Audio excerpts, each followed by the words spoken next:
Sebelumnya, Assalamualaikum warahmatullahi wabarakatuh.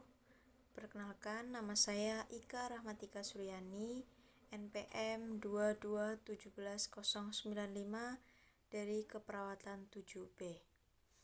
Di sini saya akan melakukan komunikasi efektif dengan SBAR dan TBAK. Baik, sebelumnya saya akan menjelaskan apakah itu komunikasi SBAR. Komunikasi SBAR adalah komunikasi efektif yang dilakukan oleh perawat pada rekan sejawat atau tenaga medis lainnya untuk menyampaikan kondisi pasien.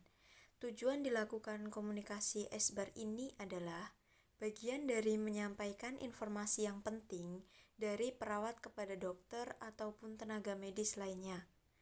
Dalam komunikasi SBAR, kita mengenal 4 komponen, yaitu S, B, A, R. Di mana 4 komponen tersebut, yang pertama yaitu S adalah situation. Dalam hal ini, perawat akan menyampaikan situasi terkini terkait dengan pasien seperti data atau nama pasien, perkembangan terakhir, dan juga diagnosa medisnya. Selanjutnya, B adalah background atau latar belakang. Perawat dapat menyampaikan latar belakang terkait dengan kondisi pasien saat ini seperti alasan pasien masuk rumah sakit, tindakan yang sudah dilakukan, terapi yang sudah diberikan, dan juga perkembangan pasien. Kemudian yang A adalah assessment. Dalam hal ini, perawat dapat menyampaikan hasil pengkajian atau analisis terkait dengan kondisi pasien.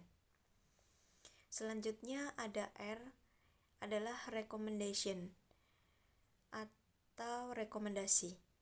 Dalam hal ini, perawat dapat menyampaikan saran ataupun kemudian dokter, DPJP dapat memberikan rekomendasi atau saran sesuai dengan data ataupun juga situasi yang telah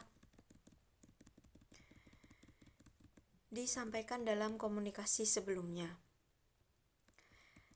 Demikian penjelasan terkait dengan komunikasi SBAR. Selanjutnya kita akan menyaksikan bagaimana cara melakukan komunikasi SBAR. Selamat menyaksikan. Halo, selamat pagi dokter. Iya, halo, selamat pagi. Perkenalkan dok, saya perawat Ika dari Bangsal Penyakit Dalam. Iya, ada yang bisa saya bantu? Begini dok, hari ini saya akan menyampaikan terkait kondisi Tuan A. Saat ini pasien ada di Bangsal dengan kondisi tekanan darah 150/80 mmHg, nadi 120 kali per menit, nafasnya 40 kali per menit. Terdapat bunyi ronsi, kemudian hasil lab terbaru menunjukkan Hb-nya 9 mg per desiliter. Baik mbak, apakah saya boleh tahu diagnosa medisnya? Tuan A masuk rumah sakit pada tanggal 23 Juni 2021. Pasien masuk IGD dengan kondisi ansietas dan edema pada kaki. Pasien mengatakan sudah mengalami gagal ginjal ini selama 3 tahun. Kemudian sudah rutin melakukan cuci darah, tetapi pada tanggal 23 tersebut pasien merasakan tidak nyaman pada badan, sehingga memutuskan untuk ke rumah sakit.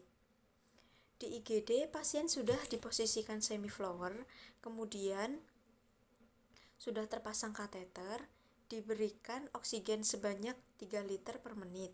Kemudian sudah dilakukan observasi dok selama 15 menit di IGD. Didapatkan pemeriksaan hasil SaO2 88%, kemudian tekanan darah 130/100 mmHg, RR 28 kali per menit, nadi 110 kali per menit. Kemudian 1 jam pasien baru ditransfer ke Bangsal, ruang perawatan. Kemudian sudah dilakukan pemeriksaan oleh dokter DPJB-nya. Pasien didiagnosa medis gagal ginjal kronik. Di sini sudah ada tindakan pengobatan yang didapat yaitu injeksi lasik 3 kali 1 ampul dan IV untuk memantau urin output sebagai indikator dari ketidakseimbangan cairan elektrolitnya, Dok. Baik, sebelumnya apakah sudah ada pengkajian dari perawat? Baik, analisa dari saya, pasien mengalami gangguan pola nafas dan ketidakseimbangan cairan lebih dari kebutuhan tubuh, Dok. Kemudian saya menyarankan jika kondisi pasien tersebut, apakah harus diganti dengan oksigen RM, Dok? Kemudian, jika iya, apakah saya perlu meningkatkan diuretiknya? Saran saya, pasien diberikan oksigen non-rebreathing mask 8 liter per menit. Kemudian selanjutnya diberikan eksalatik 2 ampul, tetap observasi pernafasan dan tekanan darah. Dan yang terakhir, monitor selalu pengeluaran urin. Baik dokter, terima kasih sudah saya catat. Kemudian saya ulangi saran dari dokter ya. Diberikan oksigen non-rebreathing mask 8 liter per menit.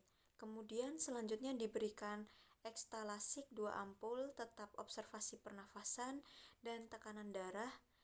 Dan yang terakhir, monitor selalu pengeluaran urin. Benar begitu, Dok? Iya, benar, Mbak. Baik, Dok. Terima kasih atas sarannya dan selamat pagi.